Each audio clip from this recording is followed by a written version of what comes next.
Okay, Assalamualaikum semua. Hari ini Cik Risa akan masuk tajuk yang seterusnya, iaitu tajuk 7, Reka bentuk industri pendidikan seni visual tingkatan 2. Okay, maksudnya yang ni kita dah masuk tajuk yang ketiga lah di bawah bidang reka bentuk. Kita dah belajar sebelum ni reka bentuk landscape dan juga reka bentuk dalaman. Jadi ini adalah tajuk yang ketiga di bawah bidang reka bentuk, iaitu reka bentuk industri. Jadi pelajar diminta untuk merujuk buku teks masing-masing lah, muka surat 74. Okey, kita tengok dulu dia punya standard kandungan. Okey, yang pertama, pemahaman terhadap reka bentuk industri dalam bidang reka bentuk. Okey, yang kedua, eksplorasi dan aplikasi pengetahuan dalam penghasilan lakaran dan lukisan perincian dalam reka bentuk industri. Okey, yang ketiga, penzahiran idea dan konsep melalui pelbagai sumber dan teknologi dalam penjanaan tugas. Dan yang terakhir, penghayatan terhadap hasil karya reka bentuk industri dengan menggunakan bahasa seni visual. Okey, itu standard kandungan. Okey, kalau ikutkan dia punya tajuk ni, reka bentuk industri, sebenarnya dia luas. Jadi sebenarnya dia terbahagi pada beberapa bidang lah. Jadi reka bentuk industri ni sebenarnya penting dalam kehidupan kita. Sebab apa? Dari situlah terhasilnya rekaan-rekaan yang memudahkan kita dalam menjalani kehidupan. Sebab dari reka bentuk industri ni lah memberikan kita keselesaan, kemudahan dalam menjalani kehidupan. Tapi kita pernah fikir tak sebelum ni, macam mana benda-benda tu, produk-produk tu ataupun alat tersebut dihasilkan? Macam mana mereka dulu dapat terfikir untuk hasilkan sesuatu yang berfungsi sedemikian? Jadi itu adalah sebahagian daripada tugas pereka bentuk lah, untuk memudahkan, memberi keselesaan kepada pengguna. Jadi kalau ikutkan sekarang ni, bidang ni merupakan satu bidang yang penting lah, supaya dapat menghasilkan sesuatu yang memberi kemudahan dan juga keselesaan kepada pengguna. Okay, kita tengok kepada persepsi seni terlebih dahulu. Kita tengok dia punya standard pembelajaran. Okey, selepas kita belajar di bawah persepsi seni ni, okey, pelajar dapat memerihalkan sejarah perkembangan reka bentuk industri. Awak tahu sejarah reka bentuk industri. Okey, yang kedua, dapat menjelaskan prinsip reka bentuk dari aspek yang pertama, bidang reka bentuk. Apa bidang-bidang yang di bawah reka bentuk industri. Lepas tu awak akan tahu peranan dan juga fungsi reka bentuk industri, prinsip dan elemen, dan yang terakhir awak akan tahu tentang ergonomik. Okey. Jadi kita tengok dia punya sejarah dulu. Sejarah perkembangan reka bentuk industri. Okey, kalau diikutkan, perkembangan reka bentuk industri ni berlaku sejajar dengan perkembangan revolusi perindustrian di Eropah lah, pada penghujung abad ke-18 lagi. Jadi dah lama lah sebenarnya wujudnya ataupun terbitnya industri ni.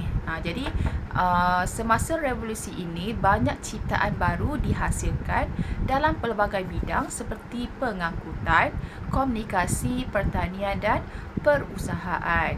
Okey, benda-benda ni tercipta ekoran daripada untuk memudahkan kerja ataupun membantu manusia melakukan sesuatu lah, pengguna itu sendiri, untuk supaya lebih mudah dan juga senang ataupun mungkin lebih cepat. Jadi diciptakan pelbagai ciptaan baru masa tu. Jadi kalau pengangkutan mungkin terhasilnya ataupun dicipta kenderaan-kenderaan supaya boleh bawa barang-barang dengan lebih cepat dari satu tempat ke tempat lain.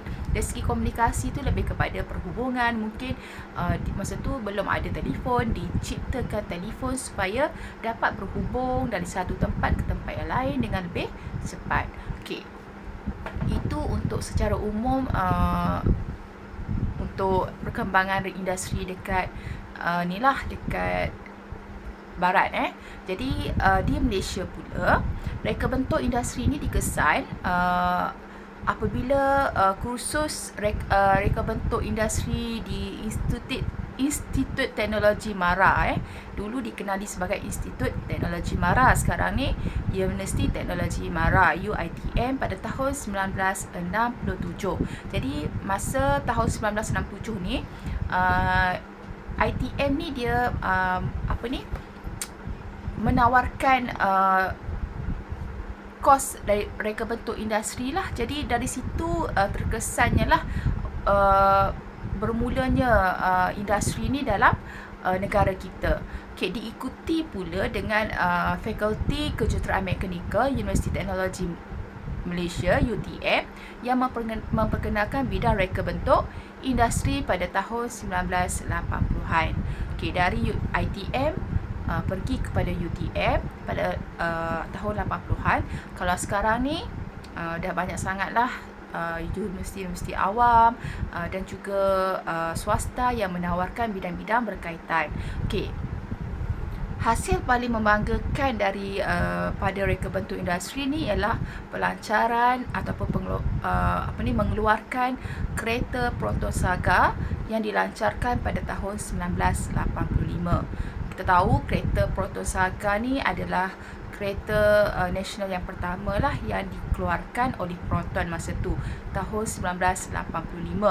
Jadi itu adalah satu sejarah negara lah di mana turut membanggakan bidang reka bentuk industri itu sendiri.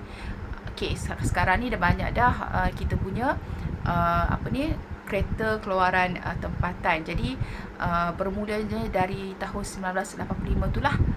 Lepas tu mulalah mereka cuba mereka bentuk pelbagai jenis lagi, pelbagai model-model yang seterusnya sampailah ke sekarang ni lah. Macam-macam ada kan. Kesannya bidang reka bentuk industri terus berkembang maju. Majlis Reka Bentuk Malaysia MRM ditubuhkan bagi memenuhi kepentingan industri dan perkembangan teknologi masa kini. Ada badan yang menguruskanlah bidang reka bentuk ni, iaitu Majlis Reka Bentuk Malaysia. Nak mempertahankan, nak memperjuangkan bidang reka bentuk itu sendiri. Jadi maksudnya lebih stabil dan lebih kukuhlah bidang ni. Tapi sekarang ni memang bidang reka bentuk ni sangat-sangat sangat-sangat diperlukanlah, permintaan yang sangat tinggi. Itu sedikit sejarah tentang reka bentuk industri barat dan juga tempatan. Kita tengok pula prinsip reka bentuk yang kita akan belajar hari ini, iaitu merangkumi yang pertama, iaitu bidang reka bentuk industri. Apa bidang-bidang di bawah reka bentuk industri? Yang kedua, peranan dan fungsi reka bentuk industri. Yang ketiga, apa prinsip dan elemen dalam reka bentuk industri. Dan yang terakhir, awak akan tahu tentang ergonomik. Apa itu ergonomik dan apa peranan ergonomik ni dalam bidang reka bentuk industri itu sendiri. Kita pergi yang pertama dahulu, iaitu bidang reka bentuk industri. Di bawah reka bentuk industri ada 3 cabang lah, 3 benda kat situ. Ada 3 cabang, iaitu yang pertama reka bentuk produk. Dia fokus kepada produk-produk. Yang kedua, reka bentuk perabot, lebih kepada mereka bentuk perabot lah, sama ada perabot rumah, perabot pejabat ataupun perabot sekolah dan sebagainya lah. Dan yang ketiga, reka bentuk automotif ataupun reka bentuk kenderaan lah, sama ada kenderaan darat, kenderaan jet ataupun kenderaan air lah. Merangkumi semua. Kita tengok yang pertama, iaitu reka bentuk produk. Reka bentuk produk ni merangkumi perkakasan domestik, aksesori, peralatan elektrik dan sebagainya. Produk dengan reka bentuk yang menarik, baik dan berfungsi akan menjadi pilihan pengguna selain daripada faktor harga. Okey, jadi kalau kita tengok sekarang banyak produk-produk yang dihasilkan demi memenuhi keperluan pengguna lah dan juga masyarakat.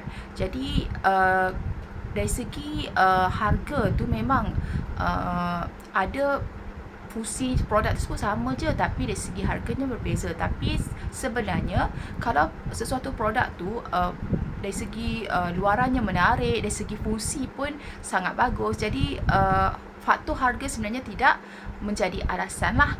Jadi dari segi harga tu sebenarnya perlu seiring dengan apa yang dihasilkan lah. Adakah ia memberi kemudahan kepada pengguna, adakah dari segi ketahanannya sangat bagus ataupun mudah rosak. Yang tu perlu dipertikai lah. Jadi kalau kita tengok sekarang dari segi produk ni banyak sangat. Yang paling-paling sangat laju kalau kita tengok reka bentuk telefon sendiri. Dari segi model, macam-macam model. Dari segi jenama, macam-macam jenama. Jadi maksudnya perubahan tu kita dapat nampak lah. Kalau kita bagi contoh telefon, kalau tahun awal 90-an, telefon tu mungkin hanya untuk fungsi dia hanya untuk bercakap lah, maksudnya untuk menelefon dari satu tempat ke tempat yang lain. Maksudnya fungsinya hanya satu saja, untuk berhubung antara satu dengan yang lagi satu. Jadi tapi bila zaman semakin moden, telefon bukan sahaja maksudnya pengguna bukan sahaja nakkan telefon tu sebagai medium untuk berhubung sahaja, nak lebih daripada itu, sehinggalah pelbagai fungsi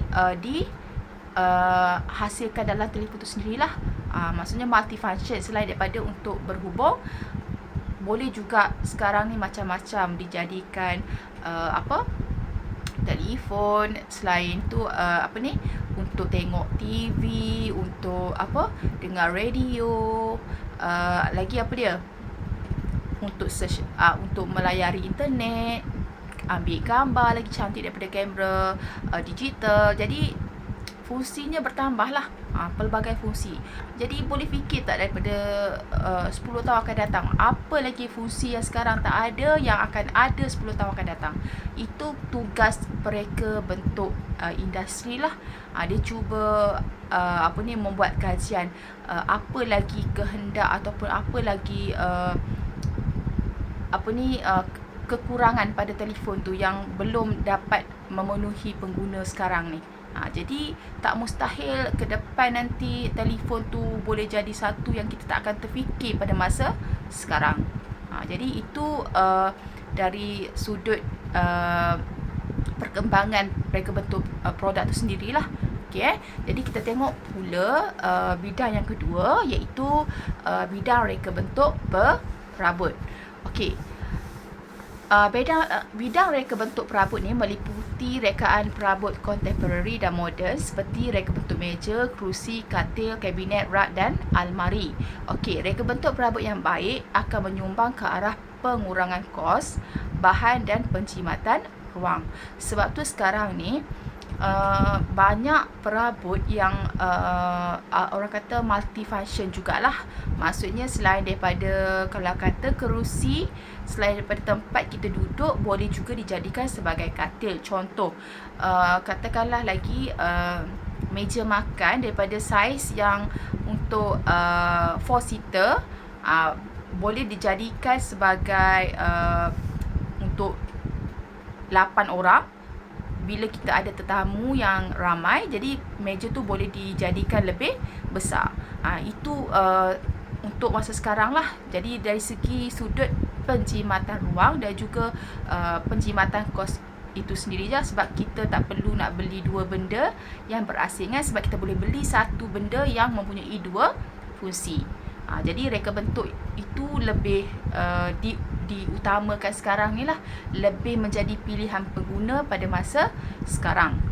Jadi kalau dulu-dulu mungkin kita tak dapatlah benda tu, sebab kalau dulu lebih kepada fungsi yang satu sahaja. Contoh kalau kata untuk kerusi makan untuk makan sahajalah. Jadi berbeza dengan sekarang ni lebih kepada multifunction. Jadi itu untuk reka bentuk perabot. Kita tengok reka bentuk automotif ataupun reka bentuk kenderaan lah, lebih kurang macam tu. Mereka bentuk styling dan konsep kenderaan darat, udara dan laut seperti motosikal, kereta, jet, kapal laut dan bot. Penampilan reka bentuk automotif yang menarik akan menampakkan kehebatan produk kerana ia sebahagian daripada reka bentuk. Penyesuaian produk dengan keadaan fizikal dan mental pengguna juga diambil kira sebagai faktor kemanusiaan dan ekonomi. Gabungan teknologi mampu menonjolkan kreativiti dan imajinasi mereka. Yang ni lebih complicated sikit lah sebab dia melibatkan kenderaan yang memerlukan dia punya enjin yang maksudnya fungsi kena tahu dari segi teknologi pun perlu ada. Kalau tengok kenderaan sekarang lebih kepada penggunaan teknologi. Semuanya dah tak pakai kunci, semua button-button, touch screen. Jadi yang ni lebih kepada kena ambil kira kehendak masa sekarang lah. Kalau tengok situ fizikal dan mental pengguna juga diambil kira sebagai faktor kemanusiaan dan juga ekonomi, keselesaan dan juga keselamatan. Sekarang ni dari segi kalau keluaran kereta apa semua menitik beratkan tentang keselamatan, ciri-ciri keselamatan daripada ciri-ciri yang accessories tu. Dia pentingkan juga dari sudut keselamatan. Itu untuk reka bentuk automotif. Jadi kalau nak terlibat dalam bidang industri ni, reka bentuk industri boleh pilih sama ada dalam bidang produk ataupun bidang reka bentuk perabot. Boleh juga jadikan sebagai bidang menceburi bidang automotif. Mungkin automotif ni lebih kepada lelaki lah, tapi tidak mustahil sekiranya ada pelajar perempuan yang berminat dalam bidang ni. Mungkin lagi berpeluang lah untuk mendalami dalam bidang tersebut. Itu untuk prinsip reka bentuk industri, iaitu bidang reka bentuk industri. Yang kedua, kita akan tengok peranan dan fungsi reka bentuk industri. Peranan dan fungsi reka bentuk industri sangat penting kerana faktor reka bentuk berkait rapat dengan fungsi produk tersebut. Sama ada memberi keselesaan dan keperluan harian kepada manusia. Penentuan reka bentuk industri berdasarkan kepada dua benda lah. Nak mereka bentuk sesuatu ni sama ada mereka tu akan fikir bentuk mengikut fungsi ataupun fungsi mengikut bentuk. Apa yang dikatakan bentuk mengikut fungsi? Maksud dia bentuk mengikut fungsi ni, reka bentuk lebih memberi tumpuan kepada aspek fungsi tanpa menekankan sudut estetika, ergonomik dan kesesuaian bentuk produk. Faham tak apa yang dimaksudkan tu? Maksud dia, reka bentuk sesuatu tu dia bagi tumpuan kepada aspek fungsi. Dia tekankan kepada apa fungsi benda tu. Daripada menitik beratkan dari segi kecantikan produk tu. Saya bagi contoh lah untuk awak lagi senang. Contoh kalau kata kerusi, dekat gambar tu kerusi. Fungsi dia apa dia kerusi? Untuk kita duduk. Jadi bila untuk kita, pengguna duduk, fungsi tu perlulah memenuhi ciri-ciri keselamatan. Kalau ciri-ciri keselamatan, kita perlukan 4 kaki. Jadi barulah dapat menampung tubuh badan pengguna tersebut. Jadi dia lebih kepada fungsi. Jadi kerusi tu mungkin tak menarik. Hanya kalau tengok contoh dekat slide cikgu tu pun berpetak macam tu je. Ada 4 kaki, tapi dari segi sudut keselesaan dan juga keselamatan ia memenuhi. Berbanding yang lagi satu kerusi yang belah kanan tu, dari sudut kecantikan, dari sudut estetika sangat cantik, betul tak? Sebab ia adalah mengikut dekat situ tak nampak lah, mengikut fungsi mengikut bentuk. Maksudnya fungsi dia ikut bentuk. Sebab tu dia hanya ada satu kaki ditampung oleh satu rounded kat bawah tu lah. Maksudnya dari segi keselamatan, tapak bulat tu memang tak dapat memberi 100% keselamatan kepada pengguna. Kalau katakan kanak-kanak yang duduk boleh menyebabkan jatuh dan cedera lah. Jadi itu beza dia. Kalau tengok penerangan untuk fungsi mengikut bentuk, terbalik dah tu yang tu. Bukan mengikut fungsi bentuk, fungsi mengikut bentuk. Dia terbalik je. Yang pertama bentuk mengikut fungsi, yang kedua fungsi mengikut bentuk. Okay, kalau fungsi mengikut bentuk, reka bentuk lebih memberi penekanan kepada aspek bentuk luaran. Dia pentingkan bentuk luaran. Berbanding tanpa mengambil kira aspek fungsi yang akan digabungkan dalam reka bentuk produk tu. Jadi dengan contoh ni awak dapat dua-dua, awak faham. Maksudnya kerusi yang sepatutnya ada 4 kaki, sebab dia punya fungsi untuk pengguna duduk, dari segi keselamatan perlukan 4 kaki. Jadi kalau bentuk ikut fungsi, memang akan terhasil 4 kaki. Tapi kalau fungsi ikut bentuk, dia akan jadi hanya nampak kecantikan tanpa tekankan dari sudut keselamatan pengguna. Tapi biasanya sekarang ni mereka lebih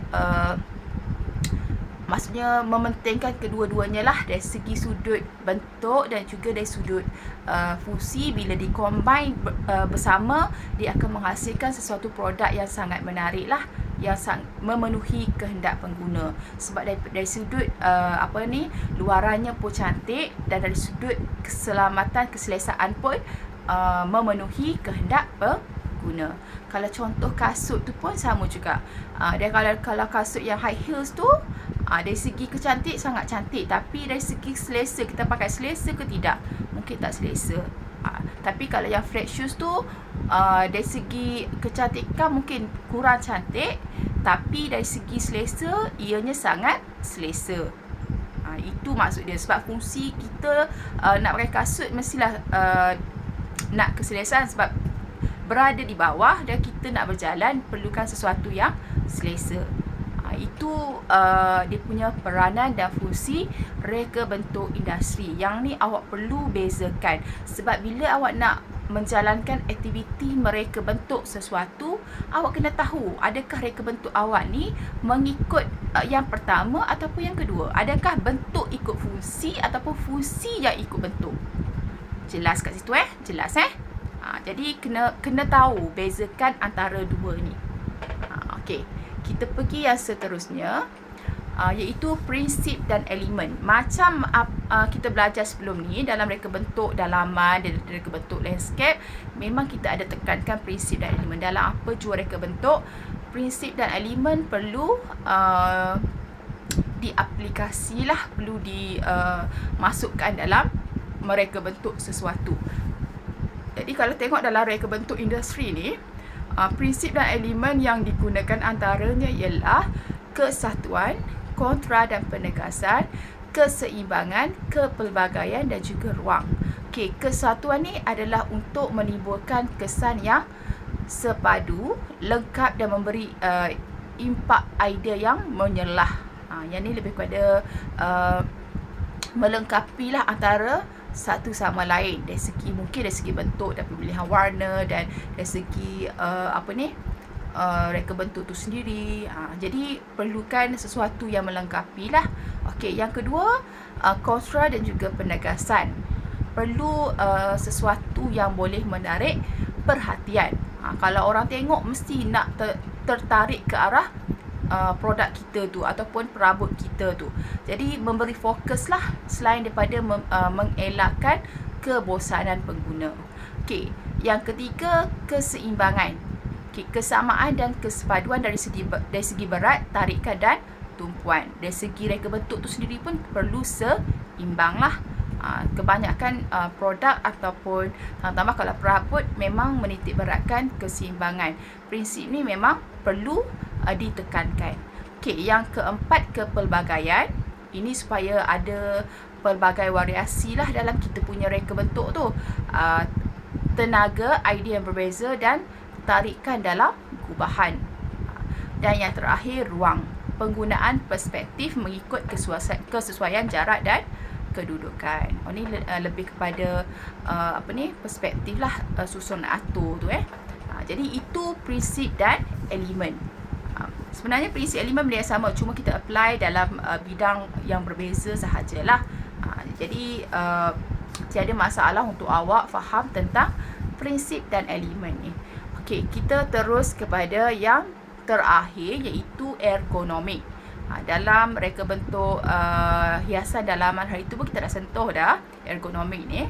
Jadi untuk bidang reka bentuk industri, ergonomik ni adalah satu disiplin ilmu lah yang mengenai kebolehan, had dan ciri-ciri manusia yang berkait dengan reka bentuk.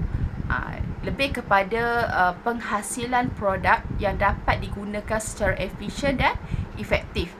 Okey, dan menekankan aspek-aspek keselamatan, keselesaan, kesesuaian, kemudahan dalam penjagaan, senang untuk diurus dan pembaik pulih serta tahan. Jadi bila memenuhi kesemua aspek tersebut, jadi mungkin hasil yang dikeluarkan tu adalah hasil yang lengkaplah, sempurna untuk pengguna. Dari segi selesa, sangat selesa. Dari segi keselamatan, sangat memenuhi ciri-ciri keselamatan. Dari segi bagaimana kita nak urus, nak jaga pun senang. Jadi dari segi pembaik pulih, maksudnya senang nak dibaiki, di-repair ataupun ditukar ganti. Jadi bila memenuhi kesemua aspek tersebut, jadi produk yang kita hasilkan tu adalah sesuatu yang menepati kehendak masyarakat lah. Jadi itu kena tekankan. Sebab tu dalam penghasilan sesuatu reka bentuk, elemen dalam ergonomik ni sangat penting, perlu dititik beratkan. Yang terutama sekali dari segi keselamatan. Sebab kalau benda cantik, benda reka bentuk yang hebat, tapi ciri-ciri keselamatannya tak memenuhi, ia akan menjadi satu masalah jugalah. Jadi kena tekankan bahagian dari selain daripada prinsip dan elemen, ergonomik juga perlu ditekankan. Kalau tengok kat situ, objektif ekonomik tu dia untuk meningkatkan tahap keberkesanan dan kecekapan kerja atau sebarang aktiviti yang dilaksanakan, seperti mengurangkan kesalahan, meningkatkan produktiviti dan memudahkan kerja. Okey, selain daripada tu, untuk tingkatkan nilai-nilai kemanusiaan yang positif seperti keselamatan, keselesaan, kualiti kerja dan mengurangkan kepenatan dan tekanan. Itu objektif dia lah. Okey, jadi selesai untuk keempat prinsip reka bentuk industri yang perlu awak tahu hari ini. Yang pertama tadi kita tahu bidang-bidang di bawah reka bentuk. Lepas tu kita tahu peranan dan fungsi. Lepas tu awak juga tahu tentang prinsip dan elemen. Dan yang terakhir, awak dijelaskan tentang ergonomik dalam reka bentuk industri. Okey, so sekarang kita tengok kepada eksplorasi seni. Ini dalam buku teks lebih kepada penerokaan lah, untuk dalam penghasilan sesuatu. Jadi yang ni awak boleh rujuk dalam buku teks masing-masing lah. Kalau tengok situ, aktiviti yang dihasilkan mengaplikasi pengetahuan dan kefahaman untuk membuat eksperimental serta penerokaan terhadap reka bentuk industri melalui penggunaan alatan, bahan dan juga proses. Okey, ini lebih pada macam awak mengkaji lah untuk hasilkan reka bentuk yang dipilih tu. Okey, kalau ekspresi ni lebih kepada pengolahan idea dan juga akhirnya menghasilkan satu 3D model lah dalam bentuk dalam bentuk ilustrasi lah, dalam bentuk gambar. Awak hasilkan 3D. Maksudnya reka bentuk awak tu dah terhasil dalam bentuk secara bergambar. Okey, dan apresiasi macam biasa, awak akan pamerkan hasil kerja semua dan awak akan berkongsi dengan rakan dan guru mengenai proses dan juga perasaan dan juga apa idea-idea yang awak cuba tonjolkan lah, yang cuba awak reka tu. Itu apresiasi. Jadi Itu sajalah untuk tajuk hari ini, iaitu reka bentuk industri. Untuk aktiviti seterusnya, awak akan lengkapkan latihan model yang cikgu sertakan. Jadi terima kasih semua untuk hari ini. Kita jumpa lagi untuk kelas akan datang. Okay, Assalamualaikum.